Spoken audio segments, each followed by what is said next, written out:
எனக்கு வேலை கிடைச்சிருச்சு. இனிமேல உங்க அம்மா வச்சு என்னால பாத்துட்டு இருக்க முடியாது. நீங்க ஏதாவது ஆள் போட்டு பாத்துக்கோங்க. என்னடி திடீர்னு இப்படி சொல்ற? நம்ம பார்க்காம யார் பாக்குறது? அது மட்டும் இல்ல, ஆள் போட்டு பார்த்தா எவ்வளவு செலவாகும்? ஏன் உங்க தங்கச்சியை பார்க்க சொல்லுங்க. உங்களுக்கு மட்டுமா அம்மா? அவளுக்கும் அம்மா தானே, பார்க்கட்டும். அது எப்படி என்னால பார்க்க முடியும்? என் குடும்பத்தை பார்க்கறதுக்கே நேரம் இல்ல. வேணும்னா நீங்க ஆள் போட்டு பாருங்க. ஆள் போட்டு பார்க்கவா?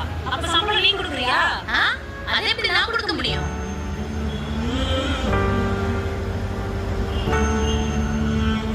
எனக்காக நீங்க யாரும் சண்டை போட்டுக்க வேணாப்பா. என்ன செய்யணும்னு எனக்கு தெரியும்பா.